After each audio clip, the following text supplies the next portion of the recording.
iron in the soul.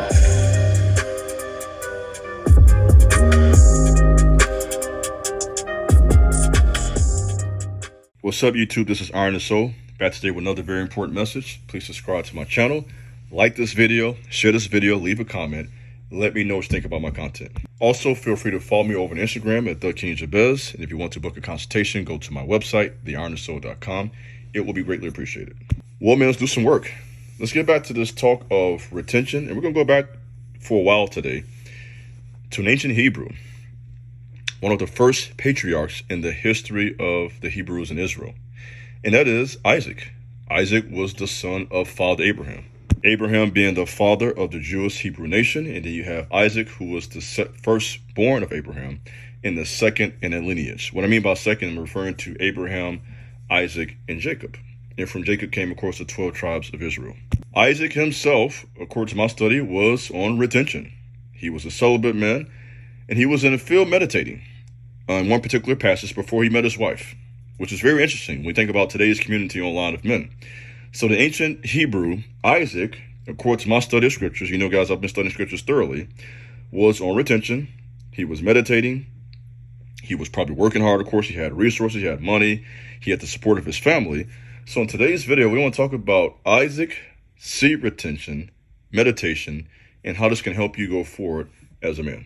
The name Isaac means laughter, and this was based on his unusual birth.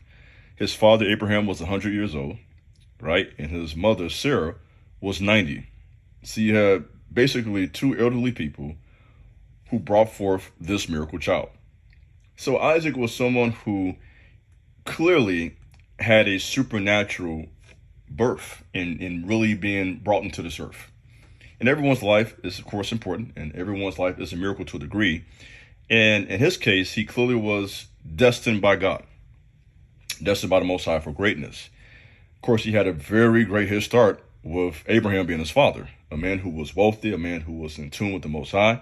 So he had that base by having a solid father figure, the father in Abraham. And even himself, as a young man going forward, it seems to me that he practiced a lot of what's taught today in the men's community for those who want to improve themselves, for those who want to develop and grow and mature, for those who have a desire to escape what we refer to today as the matrix, what everyone else is doing. A lot of these ancient Hebrew men are great examples of this, right? We talked about Joseph already. I've talked about King David, King Solomon, a number of my videos, and so many other men, Daniel, who were celibate. Now, of course, the Bible itself doesn't use the word retention, but it does use the word seed often, which, of course, we know what that means from a clear biological perspective. So the Bible isn't silent on this subject, as some may think it is. You know, and of course, the term onanism itself is a reference to an Old Testament Genesis passage where a man essentially, let's just say, released his seed on the ground. And that was something that was seen as a shame in the sight of God. And so many people have taken that to believe that the Most High clearly is against this. And I'm going to tell you something about me. I'm going to tell you something that the Most High taught me at 20 years of age. You ready for this, guys? When I was 20, this was my time when I had just left the streets. You know, I had a background in the church as a teenager. I had just left the streets, and at this point, I made a decision to live right. This is when I began my 8-year retention streak. You guys who follow my content, go look up that video, 8 years of retention, where I completed that from the age of 20 to 28. And so around the time I began that streak, God began that time of my life with a revelation concerning this. Like any teenage male, of course, I had a struggle with looking at the wrong stuff and doing what I shouldn't have done. Let's put it that way. Like most teenagers. And at 20, what God did for me, and what he has done often in my life, and your life too, is that he communicated a message to me through a dream. And in this dream, to make a long story short, he made it clear to me, and this is going to sound simplistic, but it was very profound to me. He essentially taught me, I did not make you for that. In other words, you doing that, self-pleasure is unnatural. And as simple as that sounds, guys, that struck a nerve in my spirit. And it really resonated with me, and I got the message crystal clear. Now, how I did at that age, I can't really explain. I don't know. But it became clear to me, this is not good. This is not what I should be doing as a young man. And furthermore, this is something that God frowns down upon. You follow my logic? And so it became clear to me that the path to honoring the Most High, to having a successful life, it kind of began with me realizing that I had to get control over my body. Right? When you think about trying to, think and grow rich, I'm reading through the book right now. It's right here before me as I think about that. Going forward, prospering, getting yourself into good physical health, being aware of your appearance, the way you look, all of that. It kind of began for me. My foundation was, let me begin first by getting myself together morally. That was like my foundation at 20 years of age. And I dare say that's kind of how I became what you guys know today as Iron and Soul on YouTube. My foundation back at 20 years of age was, as a young man, this is not good for me. And I want to really press that thought today and get that in your spirit. I think what I'm saying right now is worth the value of this whole video. So if you hear this part of the talk, I feel you're blessed. And I hope that this is something you never forget. Let me say to you, I'm trying to explain it the best way I can, but let me say it clearly to you. Here's a clear message. God did not create us as men to self-pleasure. Bottom line, I don't care what any doctor says. I don't care about that. You're going to get prostate cancer, nonsense. I don't believe any of that. I believe that was not God's idea. And furthermore, if you have too much of a buildup, that's, in my opinion, the purpose of a wet dream. Now, some of you guys are going to dispute that and say that's because you're having sexual thoughts. And that can be true to a degree. But part of that can be sometimes just your body naturally getting rid of the excess, kind of like a cup being filled to the top and some water spilling over. But, there are hundreds of videos on that. If you disagree with that perspective, some will say you should take cold showers at night. And if you rise at 3 a.m., between 3 and 6, you won't have wet dreams, which is true. You won't have many of them. But I do believe that that's one thing as opposed to self-pleasure, which is crossing the line. Right, you are now, and to be honest, guys, don't get mad about this. Once you start self-pleasuring, to me, in my opinion, you're now crossing over into perversion. Right? And that's not to talk about you. I want you to think about what you're doing. Because this perspective I'm giving you right now, these were the thoughts, guys, that got me on that journey of celibacy for 8 years. That's not easy to do. When you're in your 20s, you're in shape. I'm not like I was some fat guy out of shape. I was lean, playing college basketball. You understand? In shape, get my hair cut, around girls all the time at a college campus. Are you guys drawn? So I don't want to hear this about, understand. So I understand very well. You understand? I do understand. So in that environment as a young man playing basketball around young women every day, in the midst of all that energy, right, in that type of environment, you know how it is at college. You know what time it is. I made a decision then to honor God, and that was one of the best decisions I ever made. And this is what I believe Isaac did as well, which is why I go back to that. So all of that is how I began my journey towards retention. Prayer. So when I started my prayer life, I started reading the scripture, started playing basketball, working hard, reading, journaling. A lot of these disciplines I teach you guys now, that began for me, sir, in my 20s. So I don't want to hear, okay, Iron, I'm young, you understand? Yes, I do. Yes, I do. I'm not with that, you young stuff. You're 20-something, you're a man. We're not playing that game. You're not a teenager anymore. You're a man now. That's how I'm coming. You 22, 25, I'm going to treat you just like that. I know that you are capable of this. And so I don't say this to judge you. I say this because I know what God has put in you. You may not know that yet, but that's my job as your big brother to kind of let you know this is what's in you, man. You are wired for this. Okay. You do not have to be a slave to your desires. And there, young man, is a culture that has been created right before your eyes that is designed for you as a man to be a slave to the female body, to be a slave to self-pleasure, and to lower your vibration, right? To mess your mind up and to keep you, watch this, from reaching your full potential. That's what this game is all about. And that's why that type of, let's just say, for lack of a better word, bad content, right, is so accessible because there is a clear agenda there. You got to understand that. It's free for a reason. Because the price tag is your mind. Let me talk to you for a second. The price tag is your ability to really go forward financially. The price tag is hindering your progress. The price tag is slowing you down so that you can't run as fast as you truly are capable of running. Are you guys with me? So this is not condemnation. This is a pep talk to really get you to think about what you're doing. And I hope you were here to say, you know what, Iron Soul, you're right. I'm better than this. That's what I want you to be thinking right now. You know what, Iron? I'm better than this. I can control myself. I don't have to look at women every day on my phone. You understand? I don't have to be obsessed with sexuality, which is just one aspect of what it means to be a man. It's one part of our manhood. That shouldn't be the main focus. That was never God's intention for that to be our main focus. He gave us that ability, okay, for pleasure, for a reason. But it was never designed by God for that to be the dominant thought in our minds. You follow me? He created us to be, let's talk for a second, to be strong. That's weak. He created us to be leaders, not followers. He created us to be the head, not the tail. So once we get into that low vibration, we are basically working against ourselves. And when you begin to see it that way, I believe that type of perspective will really make you, it'll create this anger in you, a righteous anger, where you say, you know what? I am not living like this. I'm about to get on my game. I'm finna go on me a streak. You understand? 30, 60, 90 days, 6 months to a year. I'm finna get on the ball. I'm going to start reading. I'm going to develop my mind. I'm going to develop my body in the gym. I'm going to develop my skills so I can have quality work and bring resources to myself and add value to myself. I'm going to take care of myself. And you're going to feel so much better about yourself when you do that. And all that stuff does is distract you from all your progress. And you know I'm telling the truth.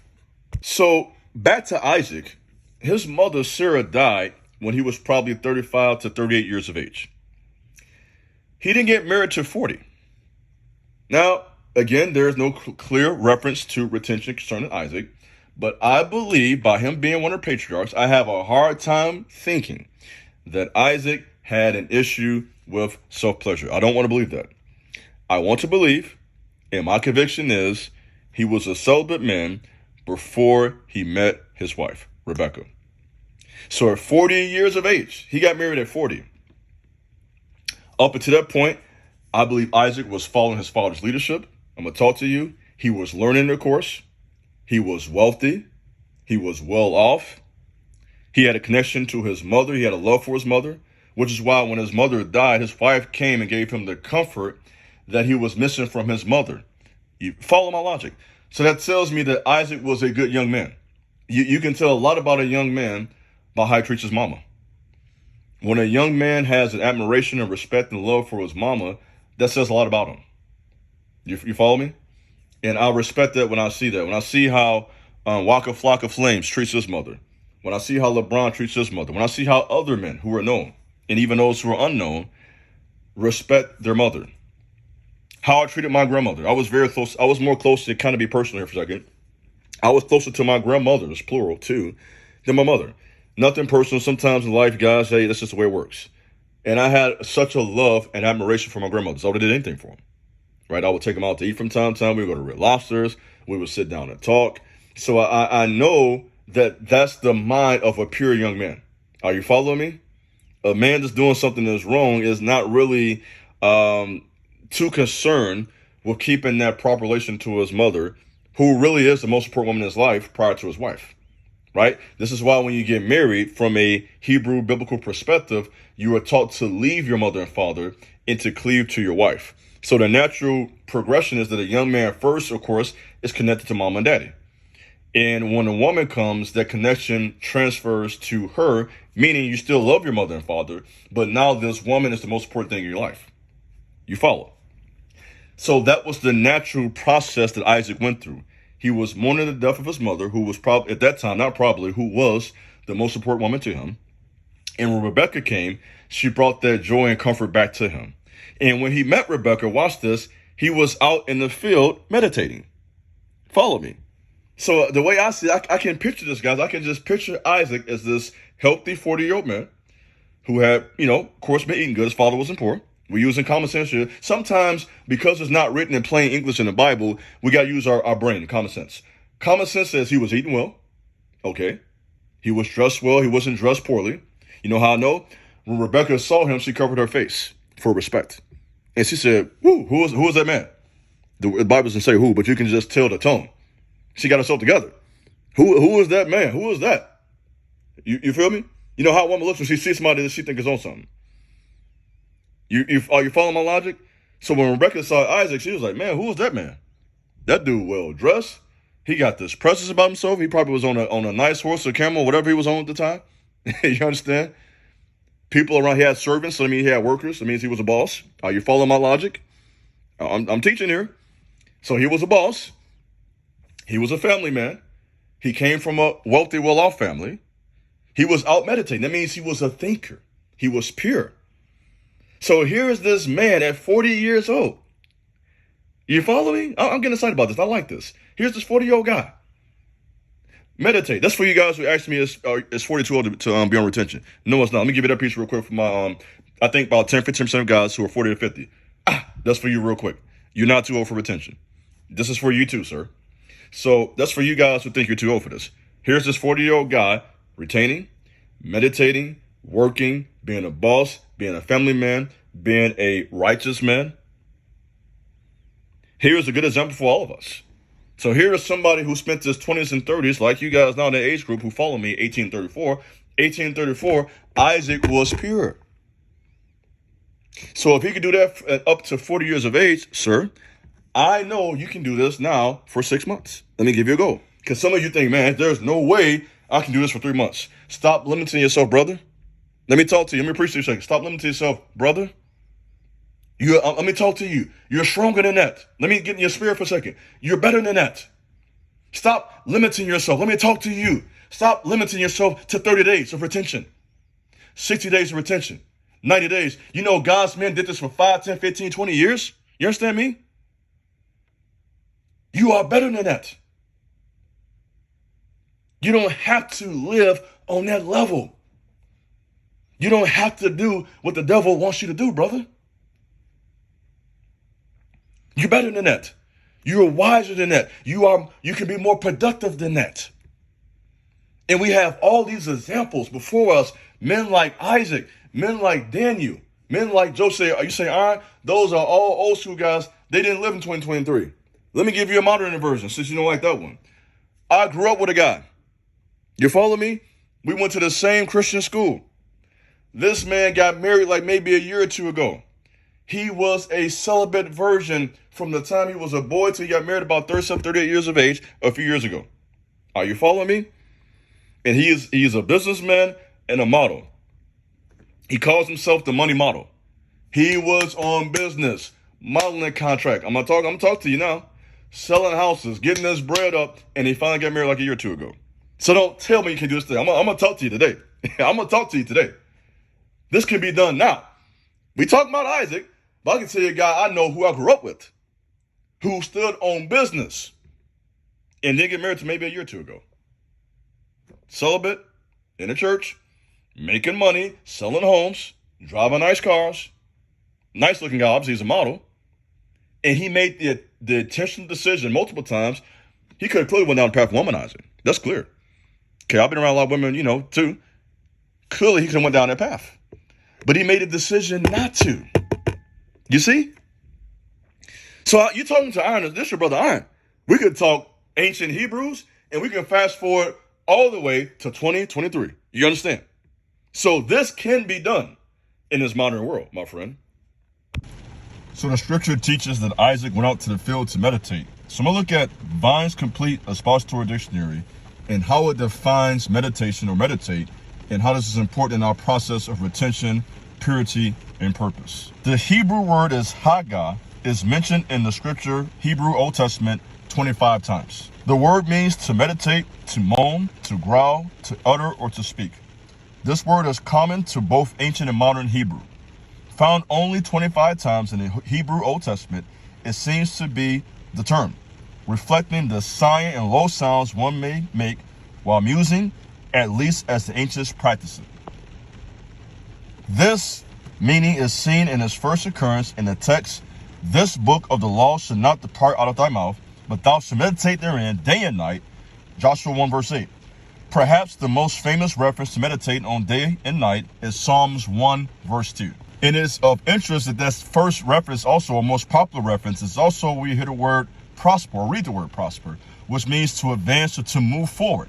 So it appears that advancing and moving forward happens when you are pure, when you work hard, you search the scriptures, and live upright before the Most High. It is also mentioned that Isaac finding a good wife was a way that the Most High prospered him. What does that mean? You prosper or move forward when you, as a man who is on retention, meditating, working hard, working on self, find a quality, high-value woman. And that's exactly what you should want, young man. You should not just settle for a woman who's been with 10, 15, 20 guys. That should be important to you. If you're on the right path, you should be looking for a woman who is at a high standard, sometimes maybe even a higher standard than you, that you can grow and develop with her. Be strong. Don't just pursue the easy, quick thrill. Have enough self-control to wait for a woman who will make you earn her respect and earn her love and admiration. And that's what you have to do when you run into a quality woman. And this is essentially what Isaac did by living pure, retaining, meditating, walking before the Most High before he met his wife Rebecca at the age of 40. The Hebrew word Haggah also expresses the growl of lions. That's interesting. And the mourning of doves. When the word is used in a sense to mourn, it apparently emphasizes the sorrow and sounds of mourning as seen in this text. The idea that mental exercise, planning, often is accompanied by low talking, seems to be reflected in Proverbs 24:1 and verse 2. So there it is, man. We have the example of Isaac, of having a solid foundation with a good family, a father who kind of laid a path for him, going forward with his purity and retention process, meditating, working hard, being a boss, and eventually finding a high quality woman. This is the path for righteous men. And so I trust this video will challenge you to go forward and to prosper and to put your purpose over your pleasure. This is your brother Iron and Soul. Thanks for listening. God bless. Peace.